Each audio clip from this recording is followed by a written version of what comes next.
कुछ बादशाह महलों में पैदा होते हैं और कुछ एक सिंपल सवाल से। क्या ये मुमकिन है? हमारी शुरुआत जीरो से हुई, ना कोई चांदी का चम्मच, ना सिर पर किसी का हाथ।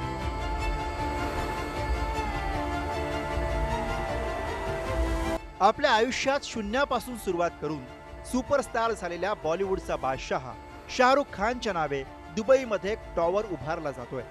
शाहरुखनं नुकतंच सोशल मीडियावरती एक पोस्ट करून त्याबद्दल आभार मानलेत। दुबई आणि बॉलिवूड यांचं नातं फार जुनं आहे, पण एखाद्या इमारतीलाच एका बॉलिवूड सुपरस्टारचं नाव देण्याची ही पहिलीच वेळ असावी।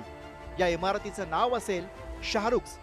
2029 पर्यंत हा टॉवर पूर्ण होईल अशी अपेक्षा आहे। या इमारतीच्या प्रवेशद्वारावरच शाहरुखच्या सिग्नेचर पोज मधला पुतळा टॉवर मध्ये येणाऱ्यांचं स्वागत करणार आहे। शाहरुखनं आपल्या एक्स हँडलवरती एक पोस्ट शेअर करताना म्हटलंय की दुबईतील एक महत्त्वाचा लँडमार्क असलेल्या या इमारतीला माझं नाव देणं आणि या आलिशान शहराच्या भूभागाचा अविभाज्य भाग बनणं ही गोष्ट माझ्यासाठी हृदयस्पर्शी आहे। दुबई नेहमीच माझ्यासाठी एक खास ठिकाण राहिलं।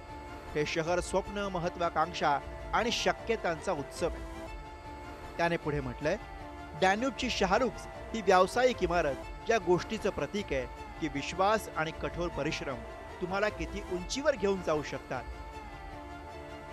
माझं नाव या प्रकल्पासोबत जोडलं गेल्यामुळे मी सन्मानित झालो, कारण हे आकांक्षा आणि उत्कृष्टतेचं दर्शन आहे। शाहरुख लवकरच त्याच्या आगामी चित्रपट किंग मध्ये पाहायला मिळणार आहे। या चित्रपटाचं दिग्दर्शन सिद्धार्थ आनंद करणार आहेत। सिद्धार्थ आनंदनं 2023 मध्ये शाहरुख सोबत पठाण हा सिनेमा केला होता, जो बॉक्स ऑफिस वरती सुपरहिट ठरला होता।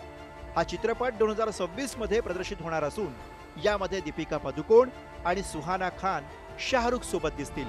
आइए बनिए इस कहानी का हिस्सा, हमारी विरासत का हिस्सा, जहां हर शख्स बादशाह कहलाएगा। तो आइए मिलकर बनाएं Shahrukh bye Daniel, where every office tells a story of success.